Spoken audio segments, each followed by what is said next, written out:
All right, 99.9 Punk World Radio FM. You guys already know what time it is. Right here, we got Germany's own. That's right. This is an international, worldwide interview from here in Canada all the way to Germany. We got No Guidance right here, live on the radio. Guys, how are you doing this afternoon, or in your guys' case, this evening up there in Germany? Yeah, it's 7 p.m. right here. I'm doing great. Hey. Doing great. Thanks for having us. Yeah, hey, you're most certainly welcome. I'm good. Yeah, I gotta say, what's the weather like out there in Germany? Oh, well, happy birthday to her. Thank you. It's good, but it's cold. We got about 10 degrees, but we got sunshine, so no rain today, which is during this time of the year. But it's good. It's good. Nice fall weather. I will admit that hearing 10 degrees, I'm a little bit jealous because we're still getting summer weather and I'm absolutely over it. I really want that. I really want fall. So I mean, if you want to come to Canada and switch, I mean, I'm definitely up for that. Don't say it too loud. I think same. Agree. Yeah. But I know you guys are busy individuals, so I'm not going to take you away from your evening too long. Especially, I don't want to take you away from your wife since it's her birthday. So I wanted to take you guys back to the beginning of No Guidance. I got to ask, how did you guys actually meet and form this band all the way out there in Germany, man? Because I do know overseas there is such a huge punk rock following.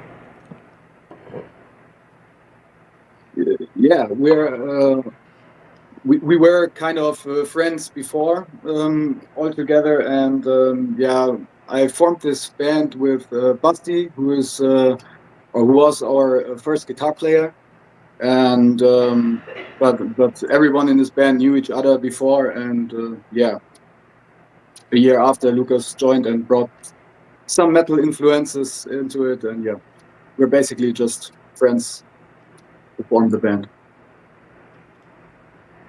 Hey, well, you definitely can't go wrong with that. You can definitely hear your guys' chemistry within your guys' music when you play your guys' records. Yeah, I mean, my brother is playing drums, so we grew up together, listening to the same style of music. I learned the guitar. He learned playing drums. He's 3 years younger than I am, so we jammed regularly. And yeah, of course, there's a chemistry. And our old guitar player, Basti, had another band with my brother, also a punk rock band, street punk band. So yeah, we played together way before No Guidance, I think, and this is something which worked out very well in the past for several other projects. So why shouldn't it work for No Guidance as well? And also as well, speaking of how I'm broadcasting from Canada, you guys are out in Germany, another thing that you guys have in common with Canada right now is actually you guys are currently signed to Montreal, Quebec, Canada's own Thousand Islands Records. I was wondering, how did you guys actually get connected with Thousand Islands all the way out there in Germany? And of course, what is it like working with them? Because I got to say, they are an absolute phenomenal record label. I haven't had the opportunity to really meet anyone that worked there, but we kind of connected on social media, and some of the best group of people that I've actually ever encountered within the punk rock community. It's still unbelievable for us. I think Cassie will agree. So for our first record, which came out in 2021, I had loose contact with Vince Fournier, who is also part of the Thousand Gang. He had a band, Our Darkest Days, and we had exchanged some words. And I sent him our first record, and he said, "Hey, that's good stuff. Let me ask the Thousand Island guys if they actually like it." They did like it, but they said, to be honest, it's not good enough for us yet to publish, which was fair at that time, I think. Yeah, then they connected us with the own label, Punk and Disorderly Records, and yeah, Oh, is it me or is it Lucas who has bad connection? It took some weeks, and yeah. But also as well, speaking of that album that actually dropped June 25th of 2021, which was a phenomenal 11-track album titled Fireworks and Arsonist. I was wondering if you could actually just tell us a bit more about the story behind that album. And of course, I do know it is available to be purchased on Thousand Islands Records as well, because I actually snagged myself a copy of that CD, and honestly, I will tell you, I played the living crap out of it in my car, man.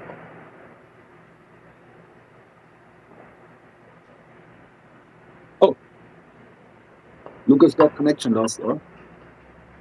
I believe so. Yeah. If he actually reloads back in, I'll bring him back in. I'll bring him back in because I'll see him pop into the backstage area, then I can just bring him back on if he comes back. All right. Yeah. We wrote Fireworks for Arsonists in I think it was just 2 or 3 months. I already wrote 4 or 5 songs, and then Lucas joined the band.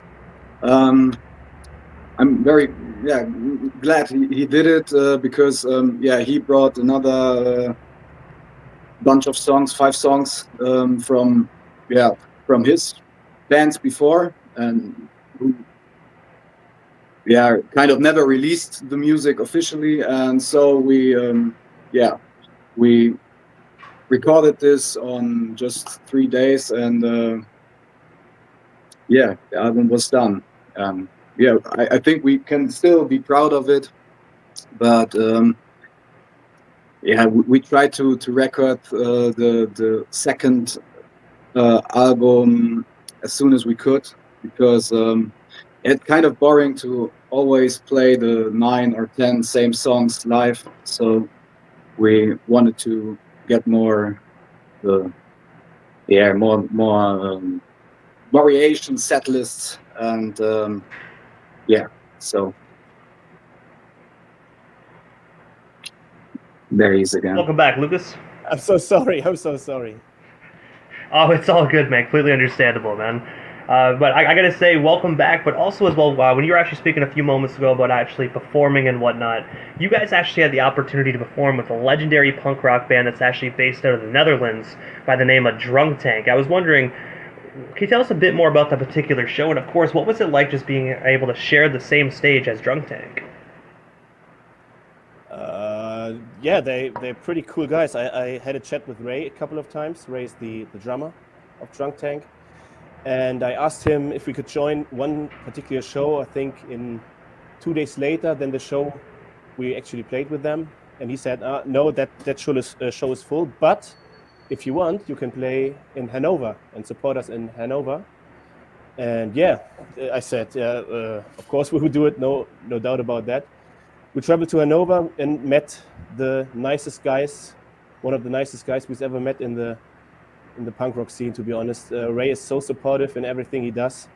He printed our whole merch, and everything we do with shirts is from Ray's company, Epic Merch Store. And so supportive guys, every one of the band, out of the band. And we quickly became friends with them, and I think this will be a long-lasting friendship. And I gotta say as well, like Drunk Tank, one of the best bands that actually come out of the Netherlands, man. I love their music. I really love how they still keep it real when it comes to punk rock. So definitely shout out to Drunk Tank for just doing what they do, man. Honestly, one of the best bands to ever do it. Yeah, great guys, and great music. Very nice. I honestly feel they live up to their name as well, man. I mean, if you actually get drunk at one of their shows and end up in the pit, you're probably going to end up with a Drunk Tank. So, I mean, it just works out, right? Yeah. And we all ended up getting drunk when we played in Hanover. Yeah. Funny thing is, later that year, they played in our hometown. Not Erndtebrück, but town next to Erndtebrück. But last year, there's the Ballarok Open Air. We played last year together with Straight Line, Melon Ball, Heathcliff, and a couple other bands. And this year, Drunk Tank played with Veneria, and who else was on that show? Don't remember, but a German punk rock band called Rantanplan,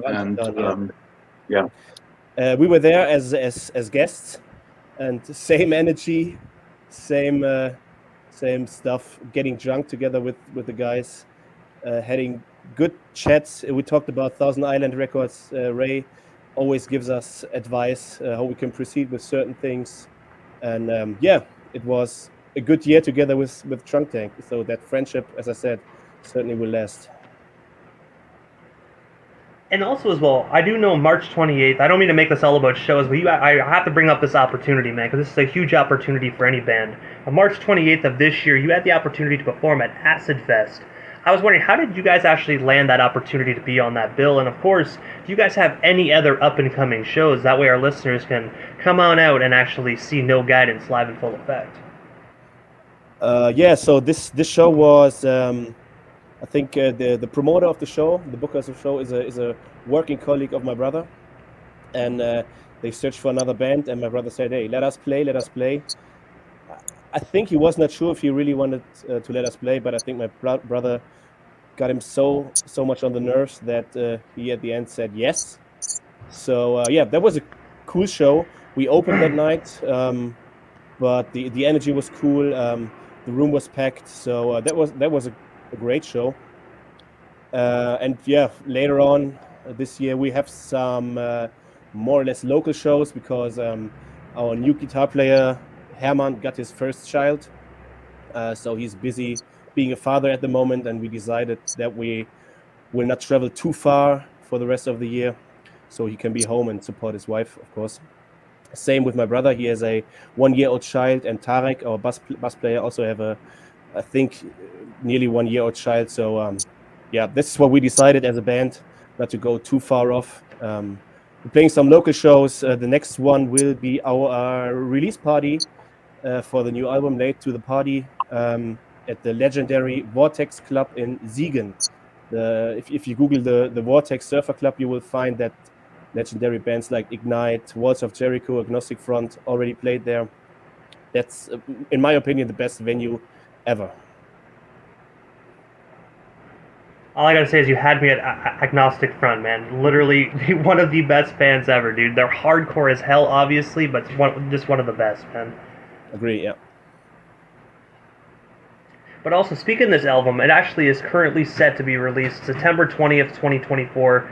It's going to be an amazing 13-track album, which I believe this is actually going to be one of the first releases under Thousand Islands Records. From what the listeners can actually expect, well, I have to ask, what can the listeners expect from this up-and-coming album? Obviously, there's going to be an album release party you guys are doing that you just mentioned, but for the fans that are kind of wondering what the sound is going to be like when it comes to this album, can you tell us a little bit more about what they can expect from this album, and of course, where can we pre-order it?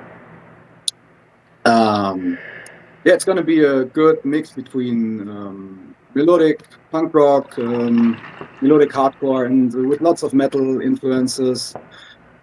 And it's the song's about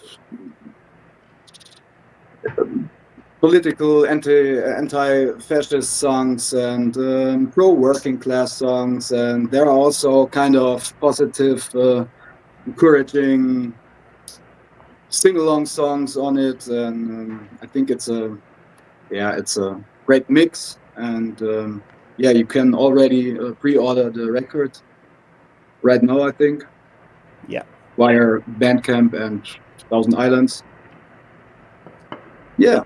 So we actually got our Bandcamp. We got the Thousand Islands online shop, and for the UK we teamed up with Disconnect, so you can get it there. And also the Bearded Punk also has a distribution for the record. So if you want to find it, I think you can find it online somewhere.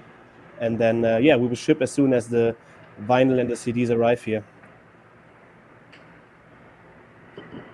I gotta say as well, it's so glad to actually hear that you guys are actually doing CDs. You'll be surprised. There's a lot of bands that still run CDs, but a lot of bands now only do vinyl, man. Which I'm a CD guy, man. I believe in CDs. I know they're kind of a media that's slowly starting to become obsolete, but I look at it like this: records are cool, don't get me wrong, but you can't bring a record player in your car. I mean, it just isn't feasible. It won't work. CDs are the best media. That way you can at least bring it in your car. You can blast it. You can listen to it wherever. But kudos to CDs, man. I'll definitely be adding a second No Guidance record to my collection. I'll tell you that for a fact. That's nice. I think you run Open Doors for Pussy, so he's a CD guy. I'm a vinyl guy, but to be honest, my CD collection was quite big, and I sold most of them in the last 5 or 6 years during COVID. I sold a lot, but agree. You need something for the fans who are still supporter of the CDs, and it's not the standard jewel case we're doing. We're doing a 3-way wallet you can open. So you have when you open it, you have 3 pages and a 8 pages booklet with lyrics and pictures and whatever you can imagine. So it's not the standard CD jewel case. We wanted to do something special. And Thousand Islands supported us with the idea. They said, hey, we can do it. We did it and they named some band. I think Strike 12 did it with one album. So that was a great idea from Thousand Islands, and we totally agreed to that to make it something special. But I'm a And aside vinyl from collector working- as well. But the producer of this record, Niels, who recorded us and produced the whole thing, he said no one listens to CDs anymore, and I said we have to do it because there are definitely still people listening to only CD, and I'm glad we did it. Man, I have about 2,000 CDs. I will admit I have two kind of crates, and then I have a bookshelf filled with them. I will admit half of the CDs I haven't listened to in probably fucking 10 years, but I mean they're just there. I mean, like I'll if I like the band and I like one or two songs, I'll be like, cool, I'll buy it just to support the band. Because back in the day, man, you buy a CD, you're actually putting money into the artist's pocket. So it still works like that today, but that's why I don't really use streaming services, man. I'd rather just buy a CD or actually buy the actual physical MP3 file. That way I know hardworking artists like yourselves are getting dollars rather than a half a penny. Agree, but I'm not an opponent to streaming service, because when you have that level of our band and similar other bands, you need these streaming services to reach the audience you wanted to reach. If you don't have it and no one knows you and they only know one song, they won't spend, or most of them won't spend any money on you. And for the streaming services, I mean, they already paid for it, and at the end of the day, they can listen to whatever they want. And if they choose to listen to No Guidance, that's good for us. Doesn't bring us any money, but that's not the main topic. It's about reaching out to people, getting people to know us, and therefore I think streaming stuff is quite important for us. But agree, if you want us to support a band, buy whatever you want to buy, a shirt, merch, if it is a vinyl or a CD. You're right. That's the money the bands need at the end of the day. Yeah.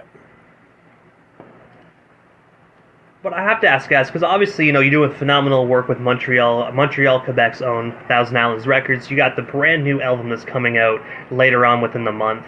But what is next for you guys? Like, is there anything we happen to miss during this afternoon, or in your case, this evening's interview? Anything else you still want to touch on, talk about, or promote while you're still live here in Canada tonight? What can we say? Write us messages, ask us to play your city, ask us to play a certain show. We're open for everything. And go listening to Four Heads Down at the Music for Cancer Fest right now. Yeah, they're playing today. Yeah, right. So that's just get in touch with us. If you want to set up a show, you want to see us playing your city, just message us and we do it somehow.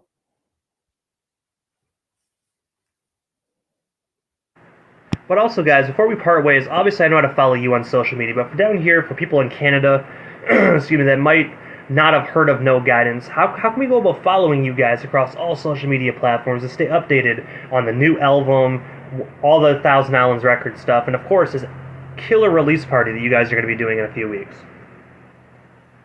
So we are on Facebook, we are on Instagram, we are on YouTube, we are on Bandcamp. So search for No Guidance.